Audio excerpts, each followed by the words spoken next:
Today I'm going to show you how to clean your makeup sponges properly. You might be thinking that your sponges are coming out clean. The outside of the sponge, however, can be very deceiving. This pink one on the outside has a tiny bit of staining but is relatively clean. On the inside, however, when I cut it open, it's a different matter. On the inside it's dirty, it's harbouring old makeup which is going to harbour bacteria. I'm going to show you how to get your sponge as clean as this one on the right. As you can see, the inside is as clean as the outside. If you follow me on Instagram or you've seen other videos of mine, you'll know I'm a massive fan of the Blenderelle makeup sponge storage pots. It's great for mini sponges and full size sponges, any shape and size, they all fit into these Blenderelle pots.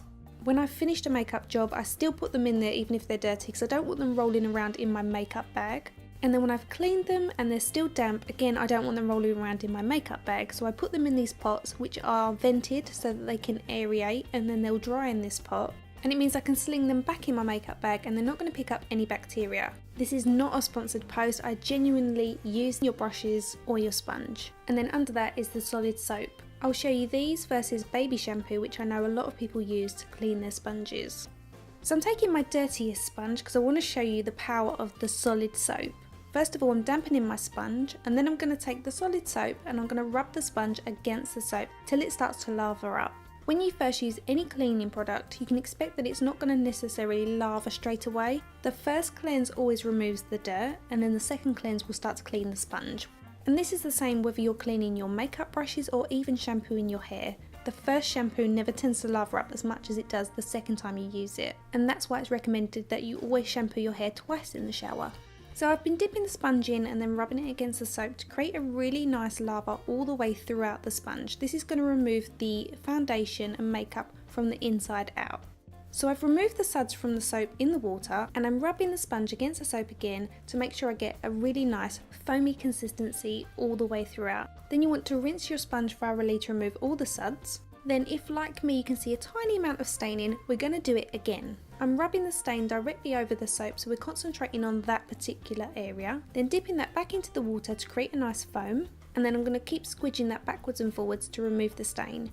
Then I'm going to completely remove all the suds from the sponge. And you know it's soap free when it's no longer creating any foam. If you're not thoroughly cleaning your sponge to this degree and using the right product, then your sponge is definitely not going to be clean on the inside. Here you can see my sponge looks brand new again.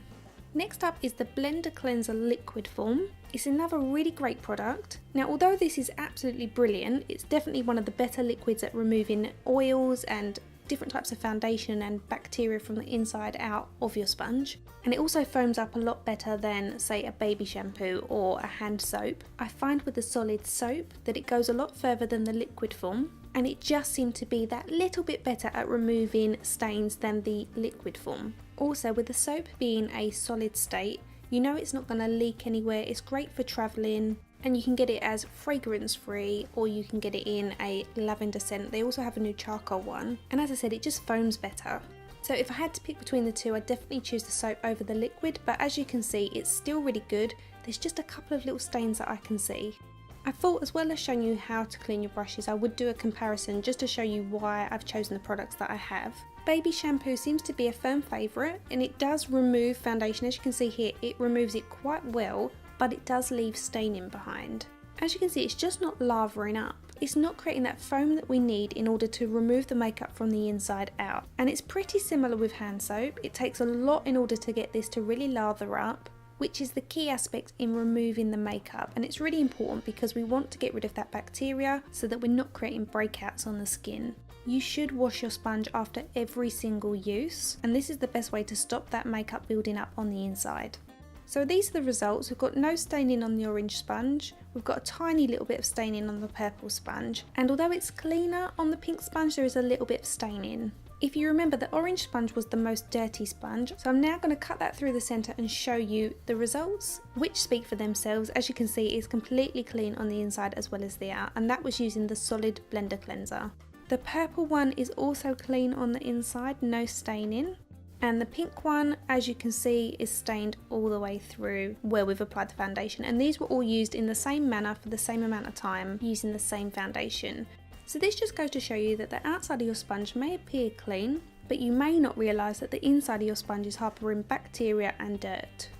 Now it does depend on how long you've been using your sponge. Not all sponges are going to come up brand new looking like this orange one. You'll only get that if you consistently clean your sponge on a daily basis or a weekly basis, depending on how often you use your sponge. I hope you found this informative and useful. If you have, please share the tutorial with your friends and family. Let's get everybody cleaning their sponges in the right way to keep everybody's skin as healthy as possible. Please hit subscribe if you haven't already done so. If you've missed my previous tutorial, it will be on screen for you now. And if you'd like to follow me outside of YouTube, my social handles are on screen. Thank you so much for watching, and I'll see you again soon. Bye!